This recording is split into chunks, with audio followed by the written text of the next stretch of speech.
Hello everybody. Me and Mickey yesterday had a really long chat with Angel. I love Angel. Angel is greatgeezerpyramid.com. His telephone number's there. He also has a website which is see@geezer.was or WS.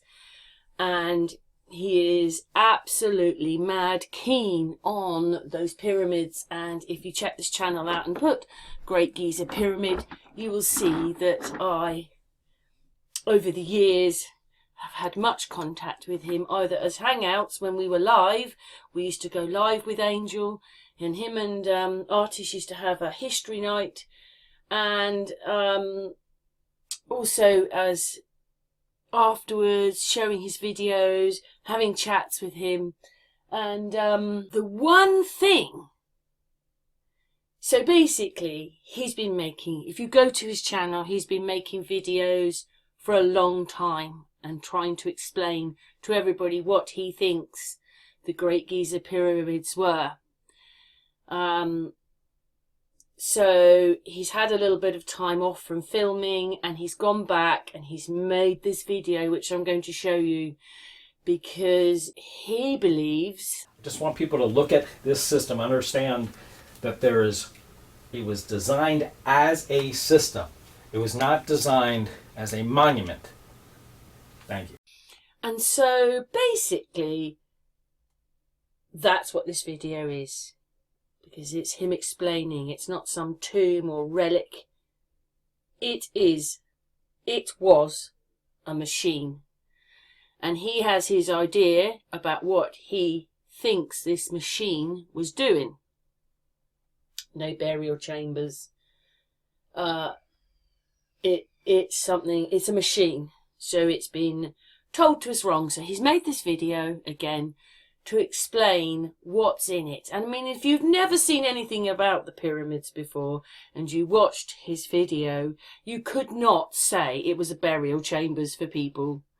So hopefully you see the same. Obviously, over the years, he's spent many years looking into what he thinks the pyramids are.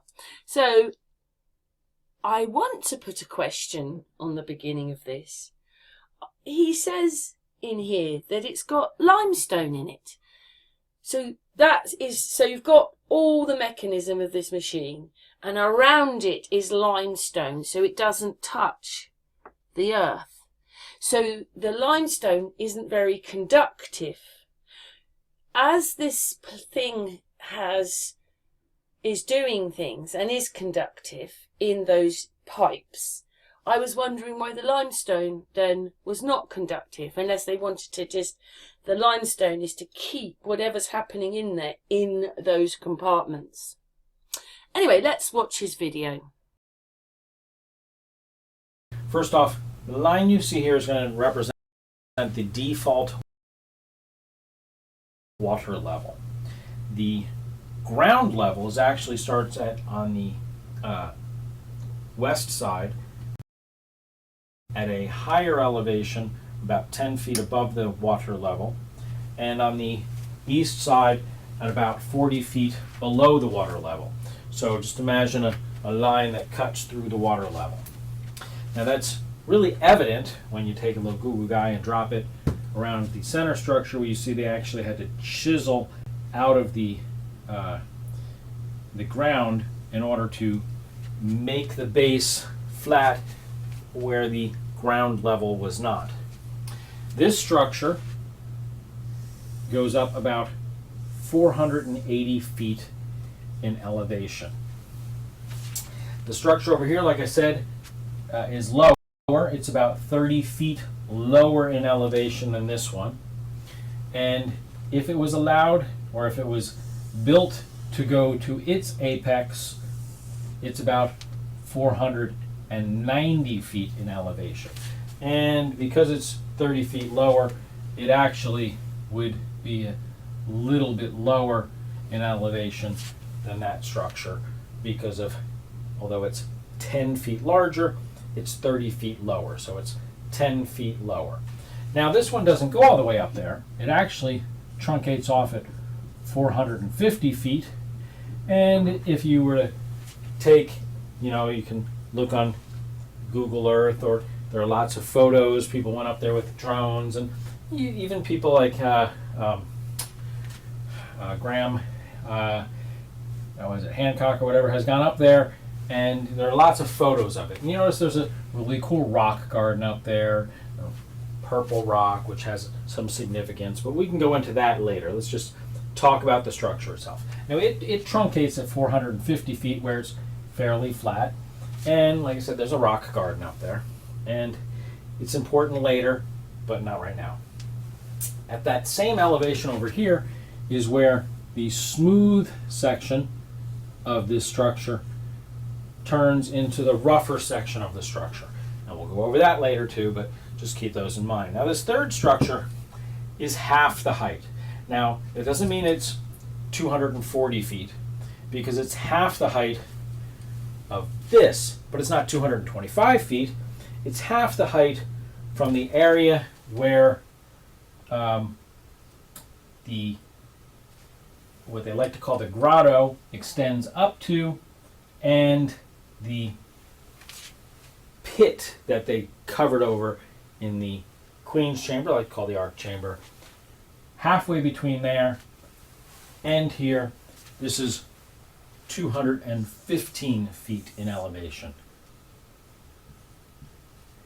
Okay, and that's really only important if you, it's not really important. It's so you can see that is half the height of the structure between there and here. So really, if I was to draw it to scale, I'd draw it to here, but I guess I might as well do that just to be particular. So we'll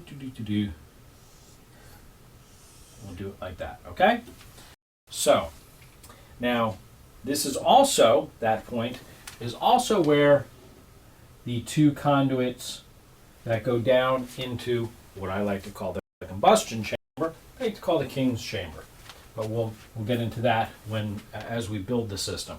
But that is the elevation. And over here, it's on this side, I think it's the 202nd row, and on this side it's the 203rd row when you look at the rows of elevation. Why is that relevant? Not a big deal, but this goes a tiny bit higher because it never actually breaches the surface. It goes to the surface, but doesn't actually connect with the surface. And we'll get into that more as we build the system. But let's work on what's going to happen here. Now, how does water enter into the system? Well, when you look at this one, like I said, it was carved out of the physical land, and there's an area where I think it comes out of one of the conduits that are about 5, 10, 15 feet above what would have been the default water level. I think more like 10 feet. And it spills in so that the water actually doesn't flow in like a stream. It comes in like a waterfall. This way it separates this entire system from nature. And it does the same thing on the way out. It actually, over on the what side is it? The south side? Hang on, I'm pulling up a map real quick. I'd show you these maps, but I don't want any copyright infringements down the road. Of course, I'm stalling here. It's horrible. Yes, it would be the south side. West side, sorry. The side that would face here. Let's draw it this way. If this is south and this is north, the Nile River runs south to north, like so. These structures are located here, here, and here within the area. And this one has a, I'm sure you've seen this. You can, like I said, do your Google Earth thing. What I'm looking at here is this side, so that would be the west side. This comes off the west side, and it's going to spill down into what would have been the Nile River. So the Nile River actually sits about another 40 feet lower in elevation down here. And the Sphinxy guy is sitting right here, Let's do the little sphinxy guy here. Okay, here's our sphinx. Okay, you got to give me some artistic license here. Now this actually runs down, and again, when you look into there, it spills into the Nile River, back into the Nile River. Again, keeping a separation of this system from the rest of nature. It is completely separated. There's a huge bath of can't even think of the rock right now. It's not earth. It is limestone. Limestone. So this whole thing is in a big bath of limestone. So it has very poor conductive properties. So this whole thing is separated from nature, and we'll get into why as we play with it. Now this actually has two spillways. When you look at it, it has one spillway, but it separates because there's an arch in the spillway. It comes down to one side where it shorts with what they like to call Osiris's shaft, which goes down, what is it, about 150 feet-ish, and that actually has some interesting functionality as far as its shape. It goes over and comes back down. Then they have little boxes down there. We'll get into that. We'll get into all that as we build this in. But keep that in mind. And this actually goes down lower in elevation than the river itself. In fact, even to this day, it goes low enough that it hits the water table. And this is the ground for the system. This is where the system grounds with the waters below the soil, below the earth, and that we'll get into that. So this is the manufactured ground to make sure that is where it connects. It doesn't actually connect with the river. It spills into there, and it spills in from there. So now, as you understand that, this right here is designed, there's a break, and another break, and another break in the formation of the steps in such a way that these are shallower, thicker yet, and more thicker. What I mean by thicker is thicker, and then it works its way up. But it does it in increments. It doesn't do it as a smooth transition. It does it in jumps, and you can visually see that if you look at it. And, you know, I make it up. You can visually see it when you look at it, and it is very well documented that that's what it does. So, hey everybody, I am here today with the lovely Angel. I started putting this video together because I thought Angel forgot me, but Angel's here. Aren't you, Angel? Yes, we are always here. You and me had a really nice, I was explaining my little bit of video that you and me had a really good chat yesterday about things. And for where I'm at the beginning of this video, I'm going to put this bit, is that the most important thing. Sorry, we have tried to do this hangout now for about an hour, this chat. Are we alright? The doorbell is right there, and the guys are just rang the doorbell. They probably want my mom to pay them. Sorry. It was me, then Angel, then me. Anyway, we're here now. So basically, Angel's made this video, which we're going to play, and we're just going to butt in a few times in the video, because I've actually got him on the phone. But the most important point of this video was your last words.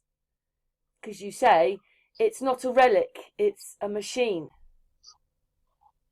Yes, and the more I can get people to realize it as a functioning machine, the way it's configured doesn't in any way denote or show they like, I gotta phrase this the best way, they like to tell you that people would have a progression up this tunnel and this down this tunnel, and they were going to put the main burial chamber here, but then they changed their mind and they decided to put it over there, and they did this, and something was hiding over here, and that's why there was a wall to keep people from stealing stuff, and they make up a wonderful story. And I'd like to stress that I really think it's a story. But if you look at the structure as a structure, like if you walked up to a oil refinery, and just, you can look at the structure and kind of get a glimpse of what they were doing, because the shape has function. And when you understand how I feel the system was working, the shape shows its function just because I'm not making up the shape. The shape is there in stone. It's written in stone. I'm just suggesting to you what would be occurring, how the system would flow, and then the shape is evident of what would be occurring.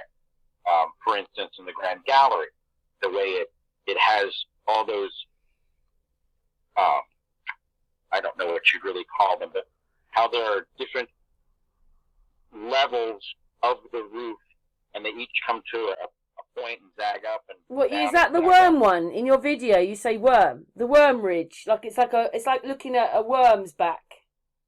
Well, that is what they like to call the dead end shaft in the subterranean chambers. The one I say is ribbed like the worm. Right. In the Grand Gallery, what they like to call the Grand Gallery, I call it the condensation chamber. I feel that the gases in that chamber were condensating, turning back into a liquid. And when you look at it that way, the form of the structure, how the wall comes down and zags up and comes down and zags up. I mean, you can look at pictures of it. If you look at it as liquid condensating on there and then dripping down, it makes more sense that it's pulling liquid to the side and then dripping it down. And what would be occurring, you can just imagine taking a squirt bottle and just squirting water on the side. Everything else is what nature would do. I don't have to make up any stories of sonic oscillators. Yeah, but I wanted to just ask you that question, but we can come back to that in a minute, Angel, the rest, because Angel loves telling us the whole thing in one sentence, don't you? Yeah, but something else you mentioned at the beginning of the video, I asked you just a minute ago, because obviously me and Angel can see each other. I know you can't see us, but I'm having to film it through my phone. But you said that so basically I was saying inside everything is whatever it's doing, conductive. Then you've got limestone, and you said that was just the containment vessel. You had to use something. I mean, nowadays, if we were going to do it, we'd use Pyrex or glass or something. If we were going to set up, you go into a common classroom laboratory, the science room, or you go into somewhere where you got a couple of scientists with beakers and stuff like that, and little rubber hoses and Bunsen burners and stuff. It's all glass and rubber. Here they were using limestone as the containment vessel. The reason limestone could be just because it's an easy thing to construct it out of. Maybe it was there, and hence they said, hey, we need an area where there's a bunch of limestone baths. Just like how one thing we do is we take salt deposits that are huge, and we drill down into them nowadays and hollow them out and use them as big storage facilities for oil and other stuff, because we're just using the natural sediment and utilize there. One of the nice features of limestone is it's much less than other things. You're not going to have water or something running through it. And hence was limestone in all of them then? From my understanding, I've not myself been in the structures. I've not yet ventured over there. But it is said that all of them are pretty much the inner guts, with the exception of certain areas where there's definitely granite. But the majority of the whole plateau there is a big limestone deposit, and they carved these things out of limestone. And I honestly feel that when push comes to shove, certain areas they actually poured the limestone. Like the limestone may be more of a, like how we would pour a concrete. They may have poured limestone, and we think it's a deposit that they chiseled out of. But the more I look at it, it may be that they hollowed the area out and then poured the limestone the same way that we would pour concrete. Concrete. Or I was looking for that other one that people pour down into like an ant hole, and then you push all the dirt away and you pull it out. You got this sculpture, porcelain or something like that. Where it goes in as a liquid and then it solidifies. Right. Do you also do you think, because we were I think we mentioned it yesterday when me and Mickey were talking to you about the fact that things don't actually take that long to petrify. Has it petrified inside? Well, I don't know if limestone itself petrifies. It's normally organic things like stuff with carbon that would petrify. And limestone is limestone. It's not like tree barks or a bug that's in there. I was just asking, like, had the whole thing, had it petrified? Because you know what limestone is, don't you? It's old trees. Well, that, and isn't it also kind of like chalky? Like limestone itself is, if you hit it, it'll break up. Maybe it's the burnt one then. Oh, I don't know. It's all a bit, yeah. They around Silbury Hill, I remember Marie Wheatley saying it was limestone there as well. Well, it had limestone in it, the same thing. Okay. I do know that when we explored that on some of our videos that we were doing, the chats, I thought it was dirt, and they found kind of a wood substructure, like a frame of wood when they dug down into it. But there is stories about people dumping trees down it. But I mean, I don't know why you'd go all the way up there to dump a tree down it. Who knows? Yeah, we're going to stop right now because we're coming back a bit later on in the video. So, this one here is, other than right at this level, right here, approximately the same as that one. And this one, it actually does it a little bit higher, does it at the, what they like to call the 35th level, where you can totally see a large step. In fact, back in the day, there was a gentleman, was it Bergdahl? Whatever his name was. He actually mapped it out. And you can see the sweeping pattern. And this right here is documented to be the largest step. You can see it. Now, it's not actually the largest. The largest is actually down here below the water level, below the default water level. And it goes off this chart. But you can find this at surface.greatgizapyramid.com or surface.giza.ws. And you can look at this for yourself. It's very well documented. And not only that, but a gentleman about a decade ago, actually they did it with a stereo drone, and they got even better things, and it's more complicated than that. But we're just going to work on how this works. And it has a sweeping pattern. Now, what is this actually going to do? Well, to this day, if we were to knock the antenna off the top that they have up there, this structure would still to this day gather, harvest, quarantine, however you want to put it, static electricity. Which is why, back when you used to be allowed to climb this, before the Giza Antiquities took over, you could go up there and do experiments with bottles and wet rags, and sparks would fall off your thing, your hair would stand up on end like you were touching a Van de Graaff generator, blah, blah, blah. It's because this was designed to quarantine the static electricity to the surface, giving a resistance here to not allow it to escape to ground, and a resistance up here to not allow it to escape up into the ambient air around it. The ether, if you want. refer to it as that way. This one is designed to vent it up. In fact, if you look at one side, it actually has a little short down to there. That allows the static electricity that would fall upon the surface here to vent up and actually vent off the system, not be quarantined. This one is our control.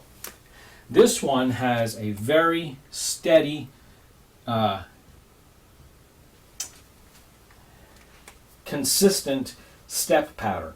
In fact, there's a video I have on my YouTube where you can see a gentleman climbing up here. Take a look at it. And of course, a lot of people have seen the video of the people who have climbed this. That one 18-year-old kid, he's not 18 now, he's probably 25, 30, because it was like 5-10 years ago, where he climbed up there, and you can see the change in patterns. Like I said, it's documented. This one here, you can see it as well. So what is this going to do? This, we're just going to set up here, is going to be our control. This is going to be what the average static electricity would be. There's enough here so that some of it can vent up into the ether and some of it can vent down to ground, but it doesn't vent down to ground totally because, like I said, there's a change where it gets larger here. So there is some resistance factor to vent down to ground, but it does maintain it, a bit of it on the structure, the whatever would be the average ambient static electricity in the area. This one is going to be more than the average ambient static electricity because it quarantines it. This one will be less than the static ambient electricity. Now, anybody who's put socks and sheets in the dryer and didn't put a static cling in there knows about static electricity. It exists. Nature does it by itself. All you need to do with electricity is have a difference between one and another voltage, one and another ambient static amount, and you can get work. Now, what sort of work? Well, we'll get into that. This structure here has one conduit that comes above the water line and comes down into the system, goes across, and then I'm going to erase this because we've already talked about the waterfall bit, so I can draw what's in here. Comes across and then has a chamber within here. All right, and it goes back and it goes out. Then there's another section that comes down, across, and back up. So this set conduit is going to be saturated with water, and that conduit is not. Now, when we build this, I purposely did that one higher, so it goes down, up, over, down, and up. And it is in such a way that if there were to be a gas within here, it would bubble up and out of the system instead of bubbling up and into the system. We're going to get over why and how, but just keep in mind that is the configuration, and you can look at it, not making it up.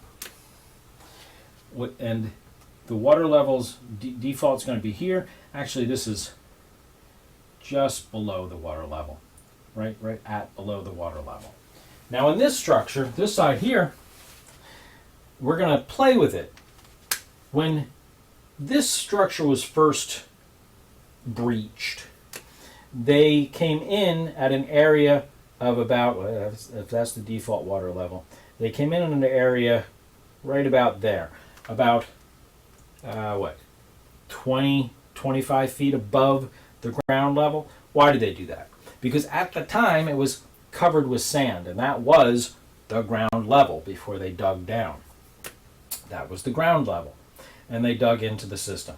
Well, I believe that was still the ground level, and we're going to pile it back up with sand because we don't need a 35-foot deep well here. It only has to be 10 feet deep, and it will actually go up above this the default water level, and we'll discuss how and why the water actually gets elevated in a little bit, but this is just how the system is designed. This comes down into the system where it comes across, and then you have what they love to call the unfinished room. And I will tell you it's a very finished room, and it's a very perfect room, and I'll explain how and why we build it the way we build it. The structure here, not doing good at that, when that area right there is actually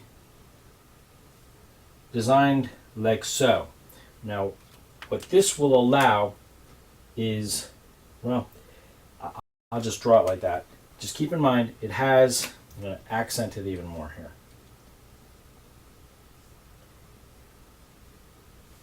Okay, that's open. It has a nice tooth there, and you can look at pictures of it, not making it up. It exists. Now, why? We'll get into why. This is the only area within this lower structure that actually touches earth. Everything else is a bath of limestone. There is a conduit that comes up from here, goes up to what would be ground level. And they like to call this the grotto. And there's a area here that goes up till we get to the what they like to call the grand gallery. I like to call it the condensation room. Actually, I'm not doing this to a good enough scale. This would come this level right here is where the Queen's chamber, I like to call it the arc chamber, is. There's a conduit across here. This comes up and joins with that. This comes up and joins with it at the same spot. This is where they like to call the grand gallery. I like to call it the condensation hall. We'll get into that. Conduit over the, what I like to call the combustion chamber. They call it the King's chamber. And again, if I had done this properly, this is way larger. So again, you got to give me a little bit of artistic license here. I'm going to drop this down just so it fits. At the elevation of just above where this conduit, that elevation is where this conduit comes out of. Now this is the only conduit that breaches the surface of the structure. The conduit that comes out this side, it again is just above the roof line of the hallway that comes into that chamber. So it's just above it, goes over and shoots up. So like I said, it goes over, shoots up, and goes out to that side. And again, these are at approximately the same elevation. This one is a bit lower, but not quite as drastic as I drew it there. Artistic license, hello. One of these days, I'll get this into a nice CAD or something, and can make it a lot nicer. Other people put it into CAD, but every CAD I've found, they've embellished certain pieces and parts of it for their own reasons. I'm not gonna, there's a, they're calling antechamber in there. We'll get into what that is and why in just a few moments. But this is the basic layout. Oh, now the only other spot other than this here is in the grotto. There's another spot where it also touches earth. It actually touches what would be earth, dirt and rocks, not the bath of limestone. What we're going to do in our system, we're going to put a negative lead there and a positive lead there. Why? Because it's my system, and that's what I'm going to do. That's really the only energy I'm going to provide to the system other than the natural stuff which is provided by the static electricity and such, which is on the structure given by God. This, since this is below the water line, is going to be in a bath of water, and what it's going to do is you're going to get oxygen bubbling off of this side and hydrogen bubbling off of this side. Now remember how I showed you that bit over there where it comes out like so? Now if you look in this hallway, oh, other than the fact there's a little chamber right there as well, there's a tooth, a cut in this wall. This right here is very smooth. There is a tooth cut up into the roof line. This right here is like stucco until it gets to the pre-chamber, and then that continues into what they like to call the unfinished room. All right, and this is the pit where it touches ground, that's there, and then there's a conduit that comes off the side over here. Now we're going to get to all of those, and this conduit is not a nice straight conduit. Actually, if you look at it, Bren Forster has a great video where he went down there and shot a flashlight in it. There's also a couple of other people that I can refer you to, where you can see the roof is kind of ribbed like an inchworm. Now, we're going to get into why I feel it's done that way. This part, it just is, but keep in mind, it is done that way. And this comes to an end. This is, 53 feet long, if I remember correctly. And again, if you look at pictures, I have them on my website from the 1800s when they first came in here.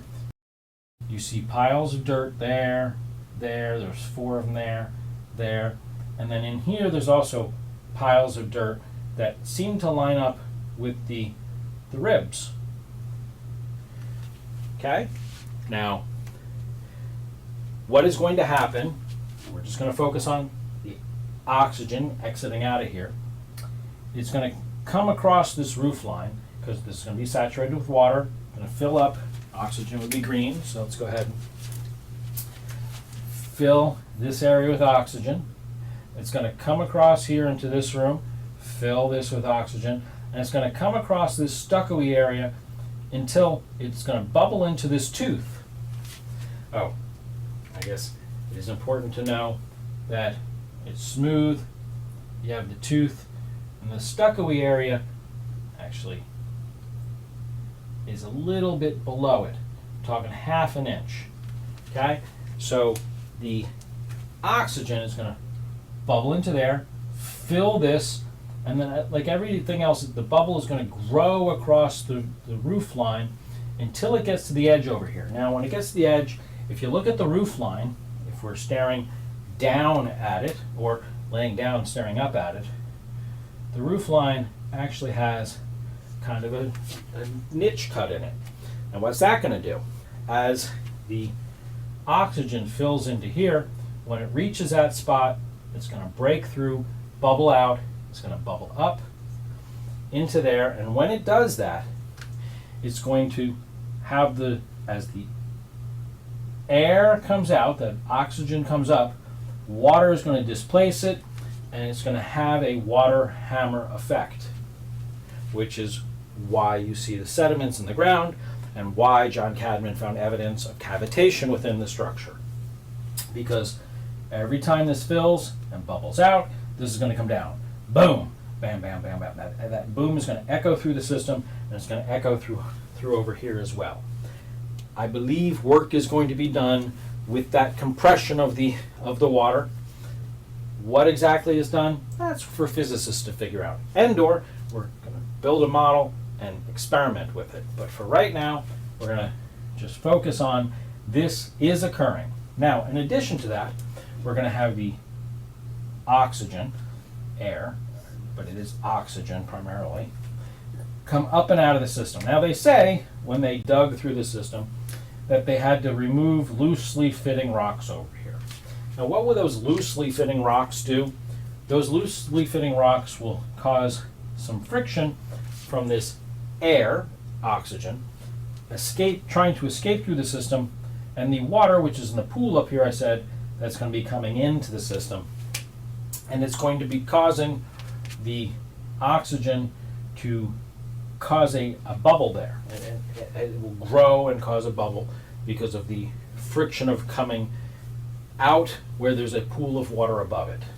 And this eventually will build a big enough bubble that it will come down and actually short this conduit, so that this conduit is not in contact with the water, which was at one point pooled in the system, because now there's a big oxygen bubble here, again further shorting this system from nature itself. So it no longer has a contact with the pool of water outside. It now is contained within itself. Get that? Any water coming in here will run along the floor line and coming down into the system, and not contact with the granite plug that is right there, that they had to cut through around in order to allow tourism into there. Originally did it because they were tomb robbers, but to allow tourism into the system. Where am I going? So that will further isolate this from nature. So now I did say, I call this the combustion room, and I said there was hydrogen coming out of there. Well, that hydrogen goes out the holes that are drilled in the southern wall of the grotto. And this grotto has a very unique shape, and I don't want to go into too much detail right here, but you can look at my System Down Under videos where I focus on the construction, and or look at pictures of it. There's a couple of photographs. You can't get in there now because they blocked off this entrance and put a cage on there, and they won't let anybody in there. Yet they're willing to drill holes into here and put balloons up into here to try to look for a magical hidden chamber up there, but they won't send a balloon or a drone or something down into here and get better pictures of that conduit and that system, so that we have, nice detailed pictures from current day. Now we got to deal with pictures from about 100 years ago and 200 years ago, the middle of the 1800s and the middle of the 1900s, when people were not allowed to, but they would venture into there because no one would stop them. But either way, we do know the details of that room. It's very unique.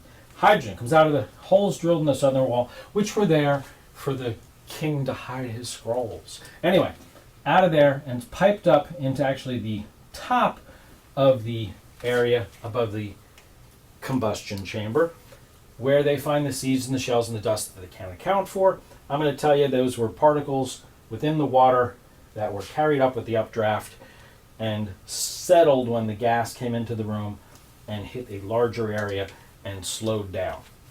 That gas is piped around the back of the room, where it comes in the area in the back corner, where if you walk back there, it's a metal plate that's designed to look like rock, because they don't really want to tell you there's about a 10-foot hole in that back chamber there. That is where the gas would come in and would come up through a pool of water, allowing for a backflash arrestor. Why would there be a backflash arrestor? Because like I said, this is a combustion chamber. Where is it combusting?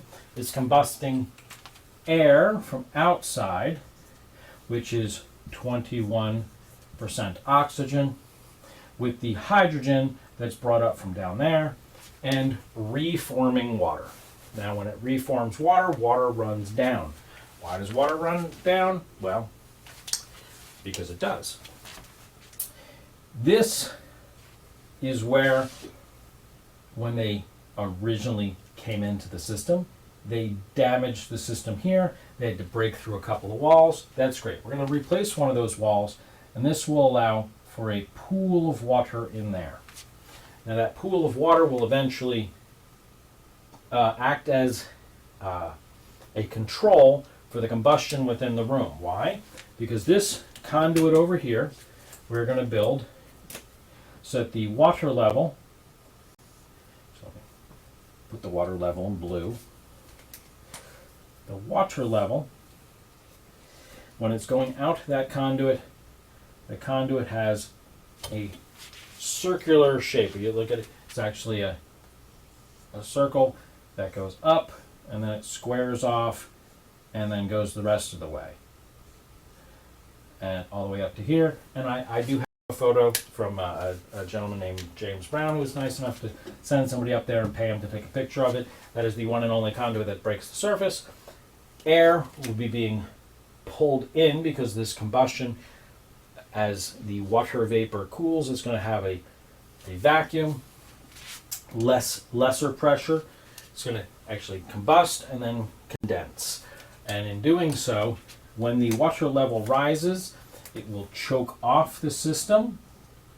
And then as the water level recedes, it will allow more air into the system. Now, this is air. 21% nitrogen, 78% nitrogen, 21% oxygen. Put the oxygen so. And then, of course, that evil gas that Al Gore hates, carbon dioxide, which is a trace element, CO2, and that is also being sucked into the system and being combusted, so it should make Al Gore happy, okay? But you add those up and a couple of other gases, that makes up your 100% of the air we breathe. The oxygen. Yeah, I was just explaining. I know that you told me. You taught me that they're all on different levels. Didn't even know that in the ground. But what you were explaining was that the pyramid on the right in your drawing is much bigger than the middle one, but it's built further into the ground. And then obviously the one on the left, the smaller one, is half the size of that one. The one furthest to the north is the one they usually refer to as the Great Giza Pyramid. It is the one without the capstone. The one without the capstone. Which, and whenever everyone says without the capstone, that mentally makes you think that it should have had a capstone, and I really don't ever think it had a capstone, and it is functionally doing its job without a capstone. It's intentionally engineered without a top, is my opinion. And one thing that I think is very evident on that is, if there was a capstone, just hypothetically, if there was a capstone, the surface area up there is about 39 feet by 39 feet, which I think is about, 10 meters or something like that. That seems quite big though, doesn't it? But carry on. It's huge. So if there was a capstone, it would be the size of a dump truck. Where the... Do you think it was do you think, because I told you when we joined the conversation, I said to you that I noticed that on the on the domes they would have had Antiquitech on it, and they've taken it off. Do you think there would have been some Antiquitech on there or not? No, I think it was intentionally intended. The structure, I feel, was doing everything it was intended to do up until about 150 years ago, when we put the wooden antenna structure on it right now. Right. And I think we put the wooden antenna structure on it to alleviate the buildup of static electricity, which naturally forms on the surface of the structure. So does that mean that, like you told us that there was a diagram for this and it showed you where the stones were, and that they're on different, like the stones do wave patterns. Is it the same for the other ones? Each of the structures has, in my opinion, a unique outside stepping. The way that the courses get thicker and thinner are unique, and they're I think intentionally done. The southernmost pyramid, the one that I think they call it, I don't know, starts with an M, is the one they like to call, but I try not to call it by the names they give them because it doesn't matter. The third one, the one furthest to the south, has a fairly common. The whole surface of the structure is a set step. Whatever the number of centimeters, it goes back, and then centimeters it goes up, and centimeters it goes back. It's very precise, you mean? It's very precise. Yes. Well, it's precise, and it's the same from about 40 feet in elevation all the way to the top. Where the center structure, the one that I call building 2, it changes its course level about 4 times, but when it changes its course level, it's still consistent. That's the word I said before. Consistent in each section of the course. It's the first one, the northern structure, the one that is most often referred to as Great Giza Pyramid, and the one I like to call Building 1, that it has the sweeping pattern where it goes from larger, smaller, smaller, smaller, smaller, smaller, larger, smaller, smaller, smaller, smaller, smaller, larger, smaller, smaller, smaller, smaller. And that, anybody who wants to look at it, you can go to surface.giza.ws or surface.greatgizapyramid.com. And there's a structure there, a table there that is done by a guy in the middle 1800s. And there's another guy who just around 2010, 2008-ish did it with a stereo drone and mapped it out with a drone. And he came up with the same measurements, only probably much more accurate. But you know, when me and Mickey were watching one of those blokes climb up, I can't remember which pyramid it was, but the ledges looked like below it kind of hung over the top. Do you see what I mean? It probably didn't, but the appearance was. But a lot of them, some of them look like patterned things, so that it was a bit like would have been a pattern in it. And then some just look like, well, they've stuffed that in, we'll stick this in, we'll cement that up, we noticed the bricks, which we all think now, if they, you said you don't mend with bricks, they obviously were there when they made them. Yes. I think that they were there at the time of construction. I don't think somebody would steal a block out of the structure and then go in and patch it. Thing is, we need people to go up and go round and see how many bricks there really are. Is there bricks like quite, in a pattern along the thing, or is it just in one place? No, it's not in one place. In fact, if you watch the video of the 18-year-old kid that climbs up. Yeah, we see them go as he's going up the steps. You can see them. Yes, but in one section you can see that they kind of go up in a diagonal. As he's climbing it, you can see that there's bricks in a diagonal pattern going. Right. So what does that mean then? What's that? A chimney? I don't know what it means. I just know that they are there. I have yet to figure out what it means. However, it could be that the way the static electricity is playing on the surface of the structure, the bricks may help to push it and or quarantine it to certain areas. But I don't have a map of the surface of the structure and where the bricks are in relation to the structure. Like, are they in the middle going diagonal? Do they start at one side and go diagonal? Do they cut? I mean, I don't have a where on the surface of the structure that the bricks actually are. So I don't know what it is, but I do know they're there. And what the bricks really pointed out to me is that they were there as part of the construction. And there are also brickwork in the hole, in the area they like to call the King's Chamber, which I like to call the combustion chamber, which underneath the floor, where they have a piece of metal on there made to look like rock, so no one really pays attention to it. But there is brickwork under the floor. And when I first saw that brickwork under the floor, of the photos of it, which are hard to come by, but I have a copy of photos.giza.ws,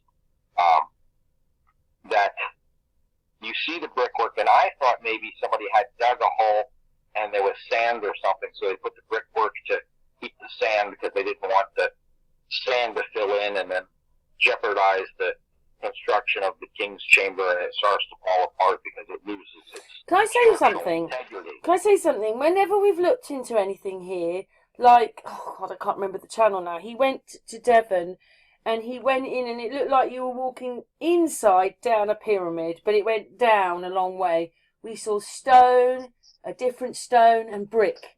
Stone, stone, brick. Like it had been mended with this brick in places.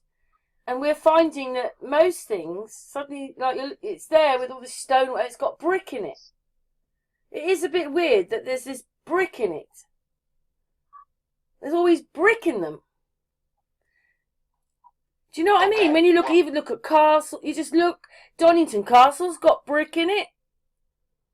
It's stone and all that, but in there someone's put brick in it. When did they put that brick in it? What, 100 years ago, 50 years ago, 200, 300? When did the brick appear? It's mending, that one. It's a hole and they filled it with brick. But I'm just saying, a lot of these structures, these old ancient structures, will have brick in them anyway. Well, certain areas, even on the Giza Plateau, there are multiple structures on the plateau. Not just the 9 pyramids, which I don't think all of them are actually pyramids, but they say you got the 3 large ones, and then there are 3 smaller ones that sit next to the Great Giza Pyramids, and one further to the north. You mean all the other ones that they don't talk about? Well, you can't say they don't talk about them. Well, I didn't know they existed. It was only because me and Mickey were looking at something that we found them. Well, that's because in history class, you are told of these super large structures because they're very large, and it's that which people focus on. Like, look what people did thousands of years ago. They built these very large structures. The smaller ones, anyone can say, hey, somebody built a 30-foot high pile of rock. Not everyone says, hey, somebody built a 490-foot pile of rock. So it's the 490-foot pile of rock that is the thing to, sit back and take awe of. The 40-foot pile of rock isn't, if you know what I mean. Can I say something else as well? Like, I'm in awe of you, Angel, because you live, breathe and eat the pyramids, and Mickey, loads of us appreciate all your hard work looking into this and what you think it is. But that's how we made our videos. I don't know if you ever watched them. I sent you the link yesterday, Angel, but I just couldn't believe how messy everything was. That, okay, they can't tidy everything up, but it looks like a war's happened, everything's been smashed and then left, and it looks like when they're climbing up the pyramids, it's like a builder's site. You're not looking at something, in the pictures it just looks like they're stones, but when you get there it's covered in rubble and holes and different bricks and tiles and things are sticking out. They have been sitting there for hundreds of years. They don't allow people to climb the structure. And I don't really think if you handed someone a broom and said, go up there and sweep it off, that the insurance companies would be happy, because you'd have to, according to, I don't know if they have OSHA over it. But I never realised that they were just like, they're the wonders of the world, but when you get there, they just look like a bomb's gone off, and you're looking at the remnants of it almost. Well, they're in the middle of what's current day desert. Can I ask you something else as well? Do you think that it was ruined, like the whole thing was broken, or do you think it was just abandoned, just like they abandon all the other things? Well, I at this point, do believe that it was a very finely tuned structure when you look at everything it was, and it would only have taken something to go wrong to make the whole thing stop working. It's just like if you have the structure, and eventually the water will run down the conduit, and when it gets to an area that they don't really like you to know about, just before the antechamber is a hole that goes into the wall, And they like to call it the, not the thieves' entrance, but the thieves' tunnel. Now, I can't tell you it's a thieves' tunnel because I don't want to lie to you. Look at the pictures of it. It's hard to get pictures of it. Out of sight, out of mind. But again, gentlemen, Charles Brown has, or Steve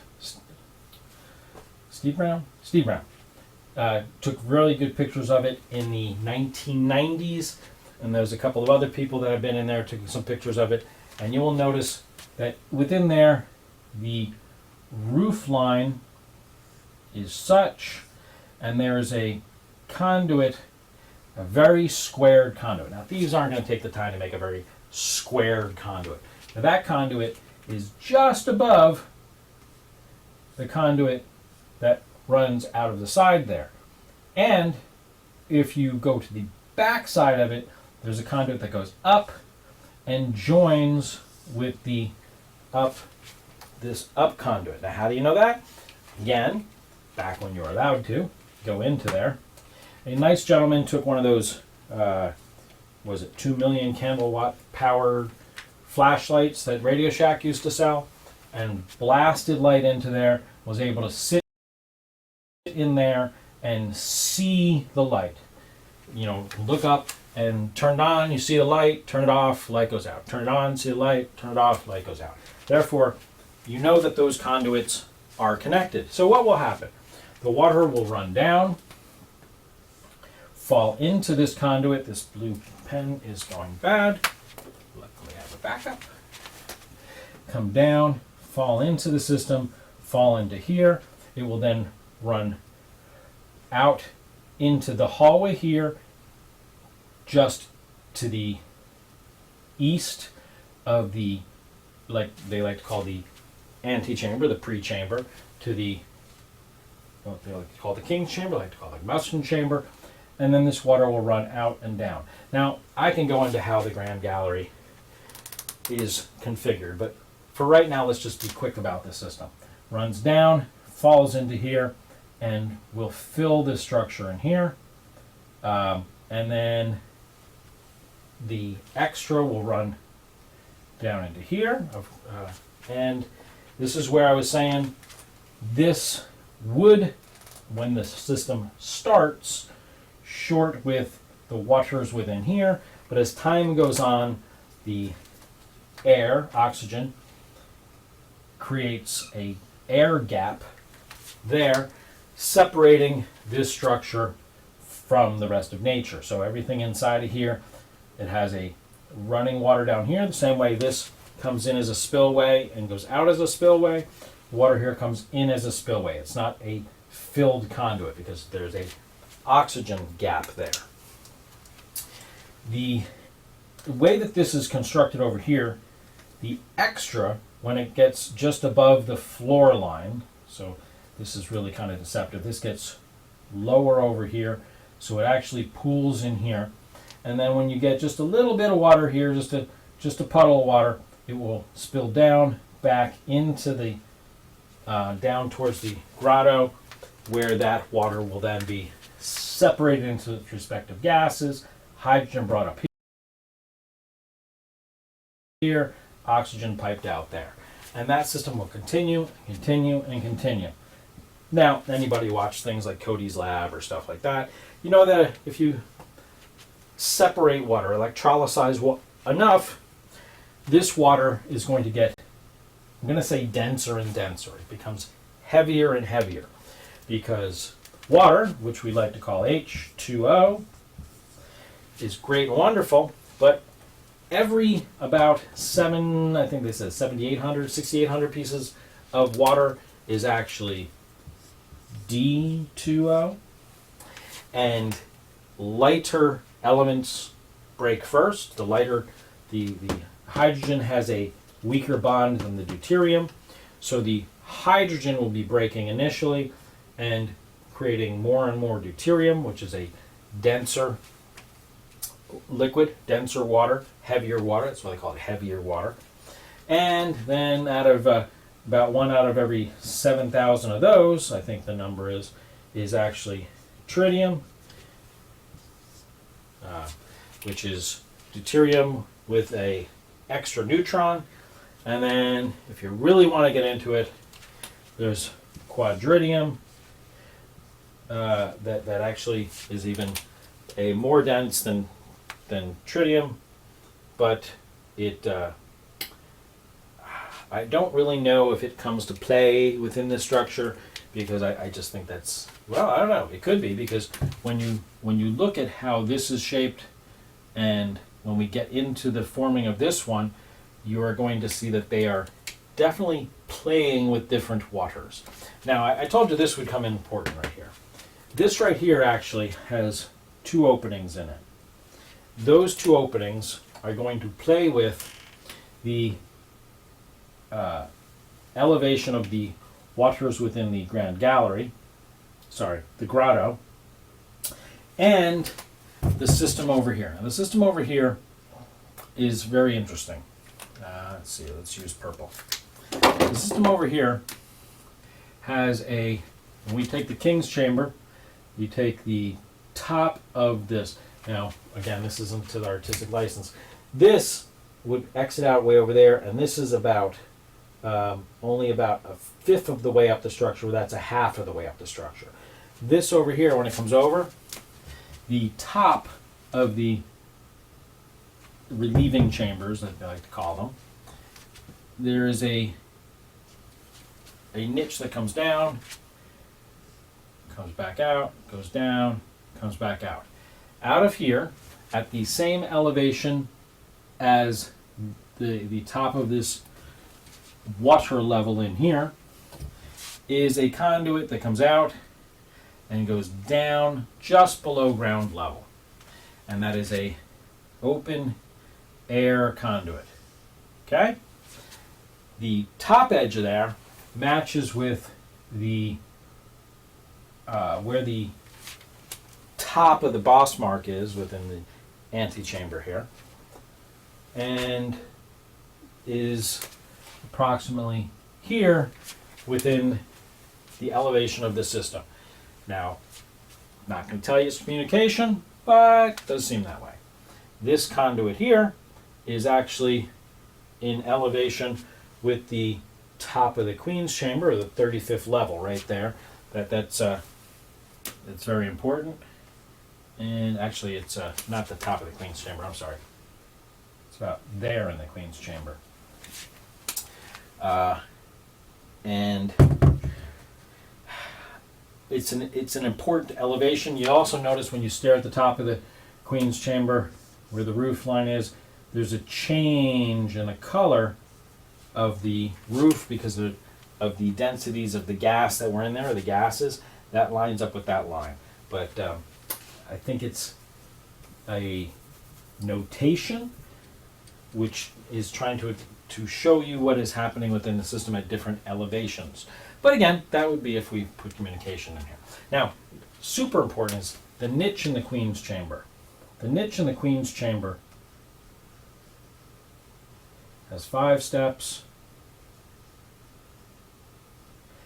I drew this horribly oversized, and then it actually has a conduit that goes down. Now these represent the elevations of the waters outside the system. The different. This one marries the water level. Again, this is down at the water level, at the about 5 feet above the base water level, because the water in here is elevated. Why is it elevated? Because I told you, it brings it up, creates water here that comes down into the system. So the area within the Queen's Chamber is actually at a elevation, it should be, if I drew it properly, right at the water level, but this bottom one here is the base water level actually the middle one here is the base water level of this. The bottom one is the water level within the system here. We'll get to why in a few moments. And then the top one is the water level outside the system here, where when it reaches that water level, it spills back into the system here. So this, the gas pushing up, is going to keep that water level elevated and make sure that it stays at an elevated rate. The water, when it fills here, pushes that water up. Like I said, the sand there would make that not be a deep pool. The sand, or the whatever it was at the time, it could have been hard soil or whatever they dug through to get down to the bottom, it filled a pool that wasn't very deep, but it was elevated higher than the water level in here, and the waters here would push up into there, and they'd constantly keep flowing as it was making new water running down, pushing the water up constantly. That is how I have the system designed, and like I said, the overflow here will flow back into here. Now we'll get into this one here in a minute. In here we have the conduit that comes above the water line down into the system and plays over here, comes back up, and then comes back down, and then on the east side, there's a conduit that is just below the water line. I told you that the land here goes down a bit. On the side where there's all the, it's not the side closest to the what would be the Nile River, where the conduit comes out. Come back to this. It's not on this side, but on this side there's a bunch there, and there's a hole in the side there. That hole would be just below the water line. It would come into the system below the water line, run over, connects here, down, and then we have the rooms in here. They sprawl off in different directions. Now what's happening here?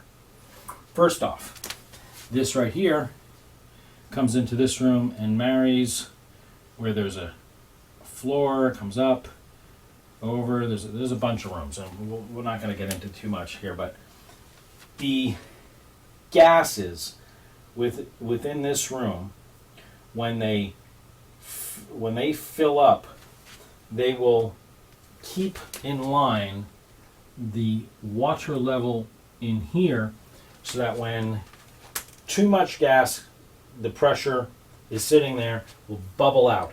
Now that will make sure that the water level in here is at a specific constant, because if there's extra gases in here, they will bubble out of the system, and that will maintain the water level in the grotto at that water level, which is why the water level in the grotto doesn't go anywhere, because one of the holes out of the conduit that runs south actually interfaces with here, and then the other conduit interfaces with this room. Now we'll get into some of the things that are occurring within the system. First off, I call this the condensation room for a reason. The steam, everything that's occurring in here, there's a lot more to it, but they're going to condensate and drip down. All these little drips, all this rain that's coming down in the system is going to keep pulling the static electricity down more and more into the system. In this room, which I like to call the arc chamber, is where it's going to be a more stable environment, and the gases in there are going to be cooling and condensating, running down the walls and dripping. Within the niche, there is, if you look at the wall there, a spot where if there's a drop, comes down. The drops are going to come down, join the waters in the room, and then run out of the system, or run down into the system down below, where it's going to be rebroken and brought back up to the top. As that's all occurring, the static electricity is going to be more and more quarantined into here. Now, I do believe, however, I like to try it one way and then try it the other way, that there was a hole, tiny hole, pinhole, within the wall. If you look at the wall, there's a spot right now. It kind of looks like that. They patched it up, painted it so it doesn't sell it. But supposedly, the person saw a pinhole, dug through it, drilled the hole out, and that's how they found the conduit behind it. I do believe that the gases that are going to be pooling in here are going to actually be filtered out of there and brought into here. They're going to be brought into here at a less than atmospheric pressure because of this. The condensation is going to cause this to be a less than atmospheric pressure, like less than 1 bar of pressure. In here, the water is on the outside. I told you it had to go up. That will allow the negative pressure or less pressured water, air environment within here to try to suck water up, but it can't come up and over that ridge because it is about a 7-foot step there and it can't pull it up that much. If it does, that's not a big deal because it'll just flow down into the system and be part of the system. But it's designed so that it will try to suck it up, but that'll be like a plug. And I believe it was excavated because, like I said, there was all that area over there where things looks like work was being done. They could put something here, apply a little bit of negative pressure there, which will suck the water out of this conduit and allow this gas and or liquid to be milked out of the system. Within the system down here, the environment is such, and when you look at the roof line, it has a spot where there would be could be a gas in several spots that would fill the roof and would keep the water level maintained at a lower water level because it can't go up, kind of like how you have an opening in the bottom of a boat or a submarine so you can come out. They have the pressure in there is set and the water can't rise up because of the pressure. Water can't, it has to have an even pressure all around, whatever the pressure is. Even if somebody was to open a door really quick, it can't flow up into there because it has to fight against the air pressure, which is already, I'm not sure if it's hydrogen or oxygen, but it has to fight it, or both, could just be air. The gases that are in there would allow it to have an opening that you could stand there and stare down into a pool, even though you're below the water level.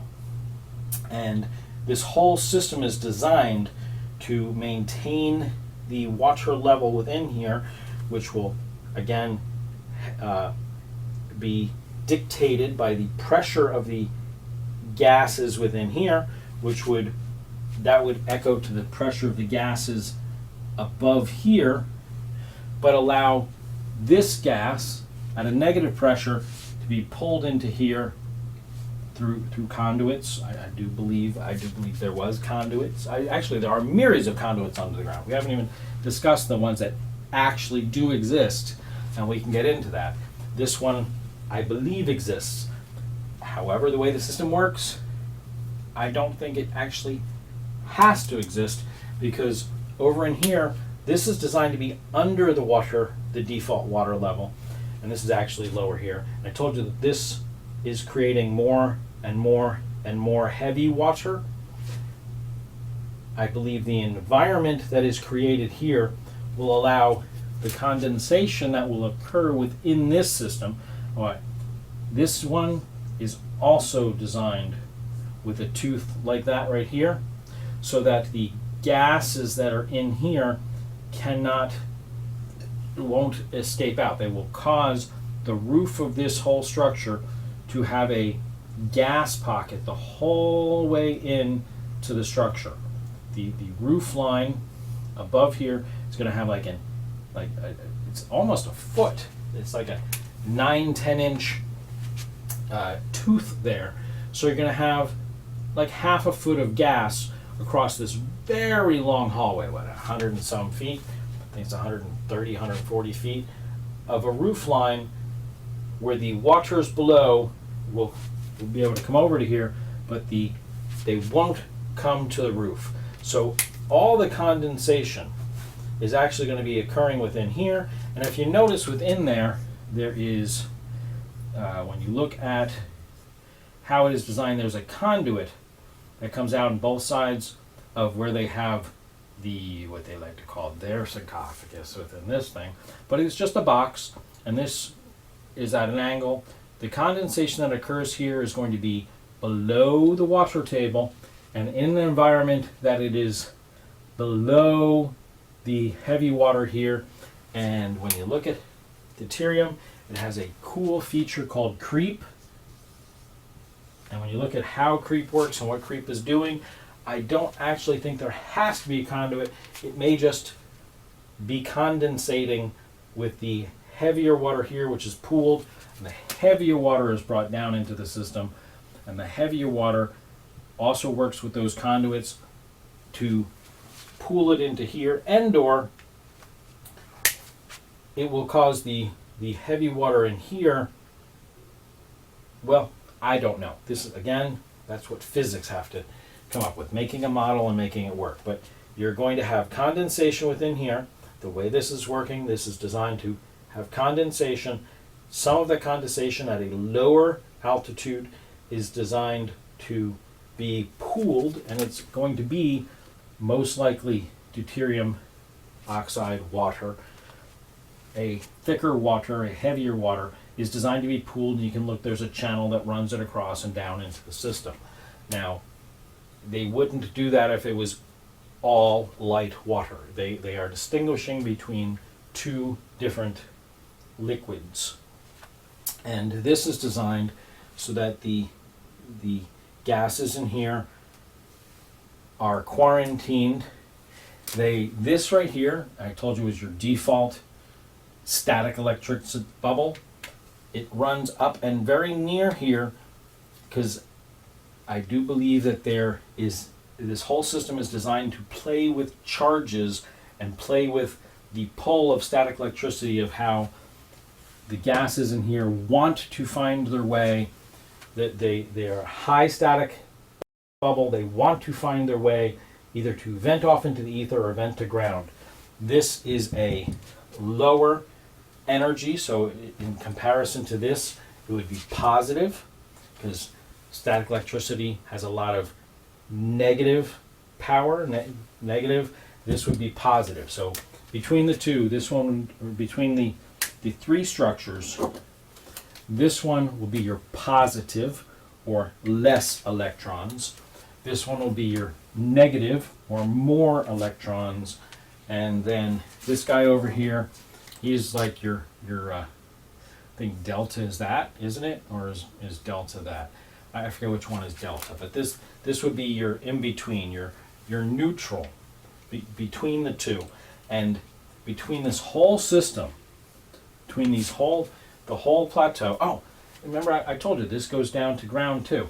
This down here has a conduit that runs over, and I believe it connects with, let's make it green because it would be the positive.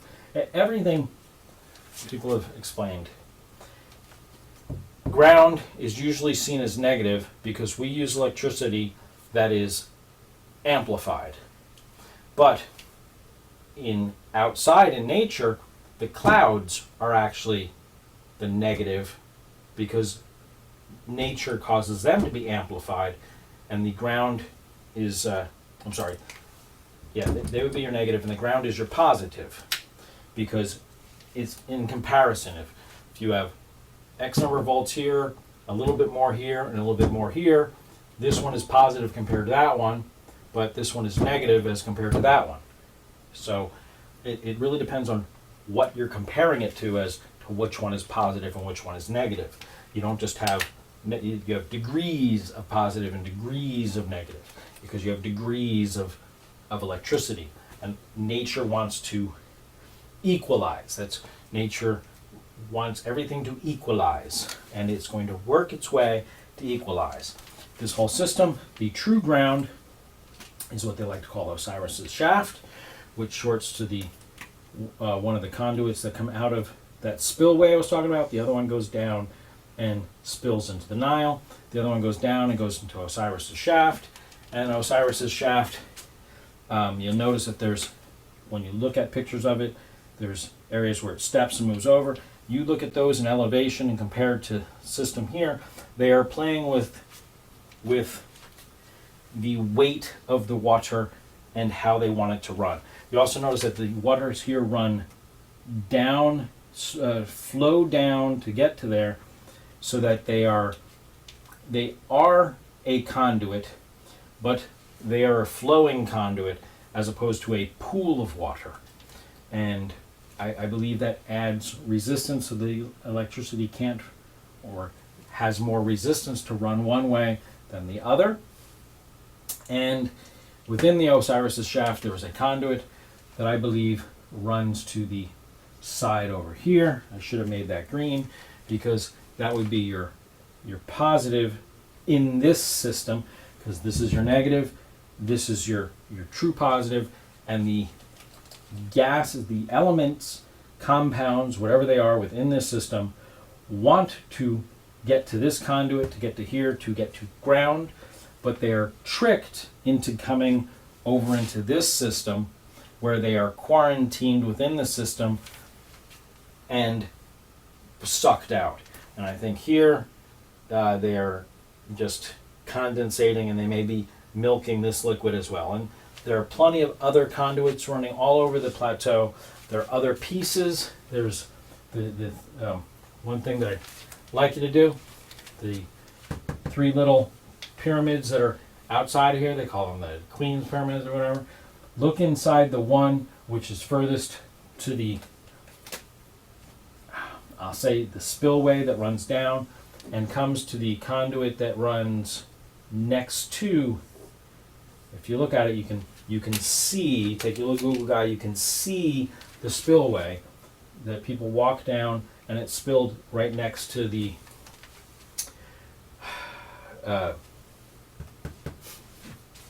Sphinxy Dude, right next to the Sphinxy Dude, and it spilled down, and some of it actually may have spilled down the wall of the Sphinxy Dude, which is why there's all that erosion there. But either way, that would be an overflow of the pool. There was one pool on one side of the structure and another pool on the other side of the structure. One pool was elevated, the other pool is much more at ground level.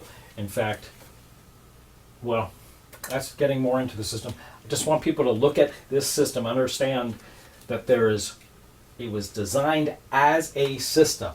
It was not designed as a monument. Thank you. It'd never have been like the end one is in limestone, it's contained. But what happens if water got in, more water, it was flooded? Well, Would that break it if it was flooded? I don't think it being flooded would have broken it. However, I do think there were containments of water, ponds of water outside of the structure. And if one of those ponds were compromised by overfilling, like how if you overfill a dam, it would eat away at it, and poof, the dam becomes compromised, and then you don't have water. Does it look like that underneath with the tunnels and that, like this place eroded above? Because you know that, I mean, you know, Brian Forrester walked down one, didn't he? It's miles long, that tunnel. I was just wondering, because, you know, like I already know that it would be hard for water to get there because it's much higher on the land than the town. It's on a hill sort of thing. But I'm just wondering if it got flooded, you know, with the big flood or whatever they say we've had. I just wondered if that would ruin it, break it.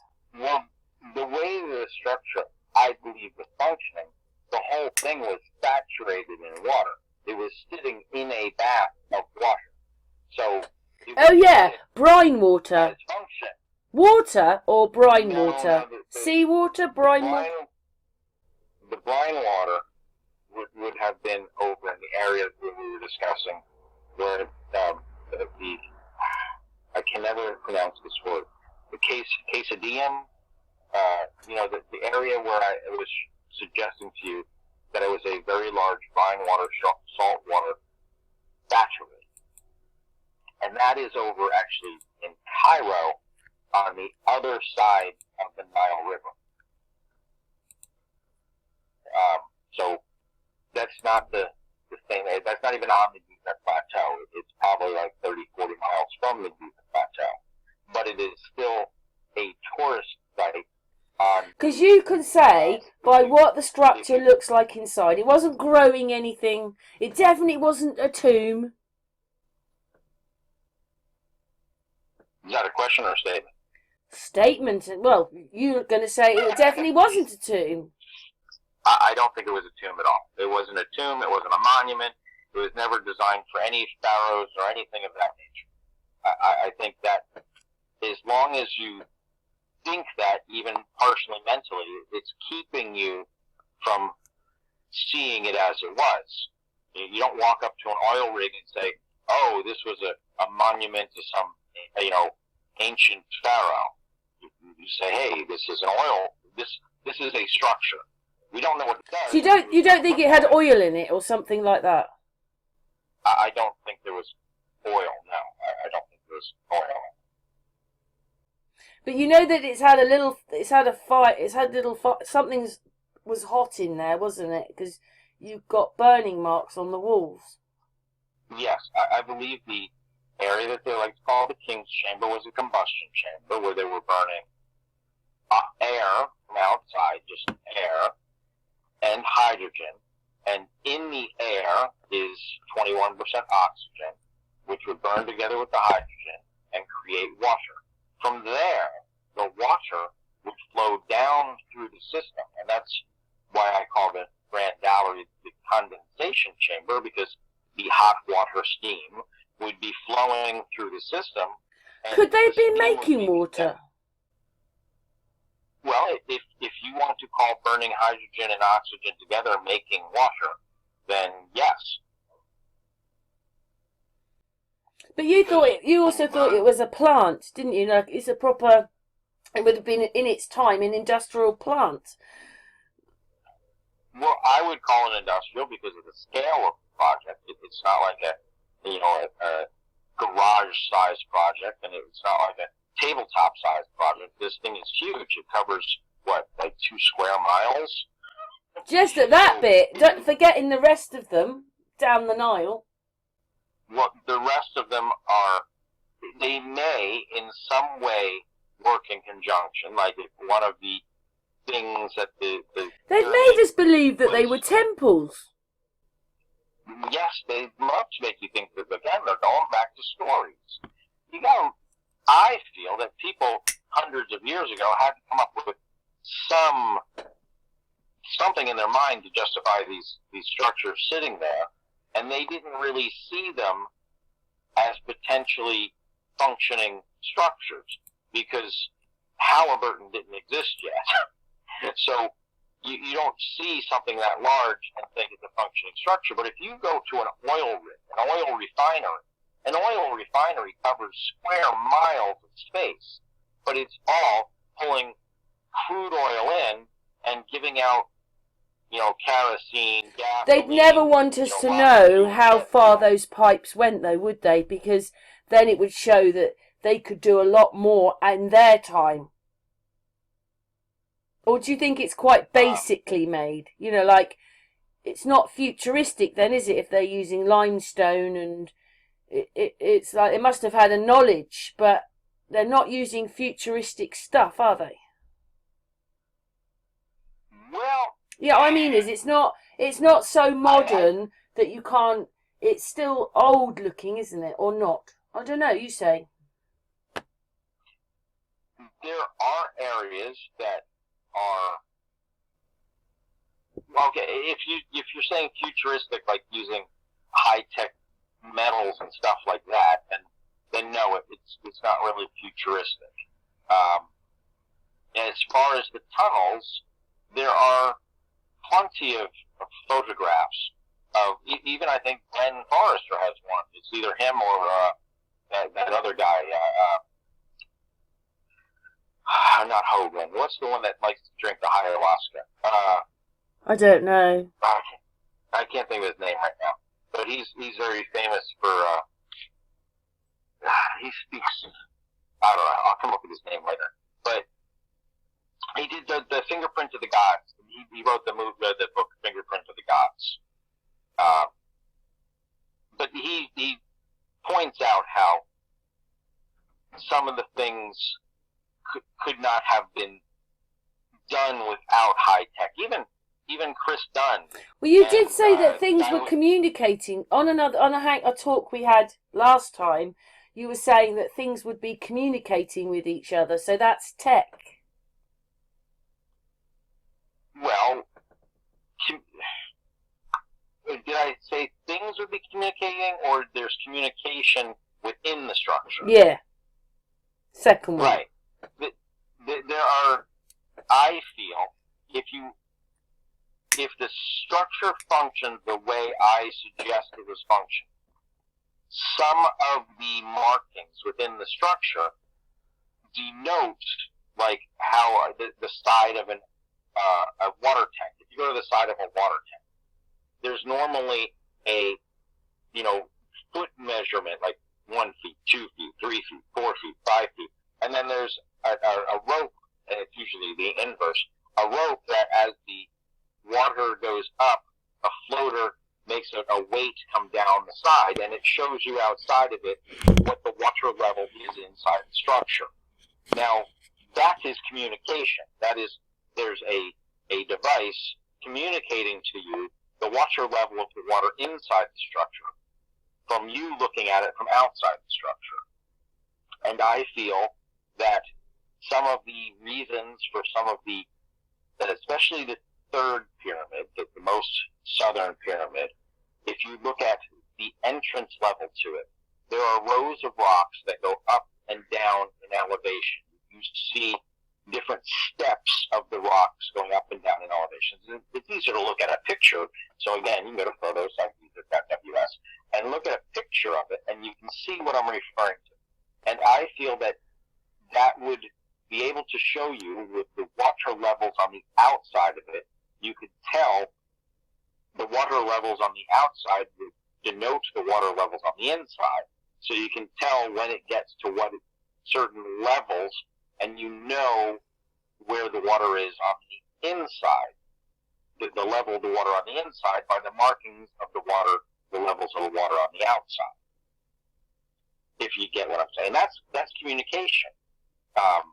Also, it is pointed out, and I do not disbelieve it, that the shaft that comes out of the area that I call the King's Chamber, again, the area I like to call the combustion chamber, is, I think it's like 21 point something centimeters wide and 7 point something centimeters tall, which is the frequency and wavelength of hydrogen in a vacuum.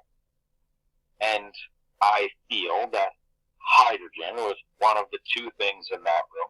And if we look at the wavelength and frequency of water, we'll probably find, of both water, if it actually has a frequency and wavelength, there was two elements.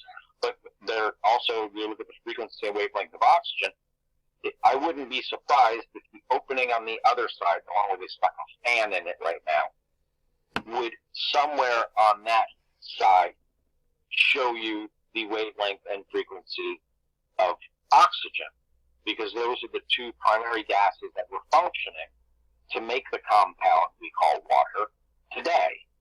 And that, again, would denote communication. The fact that they put that there, communicating to future people who observe it what the elements were at play within that room.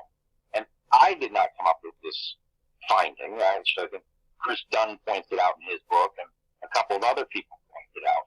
And what I was also going back to is there are the photos. You asked about the tunnel.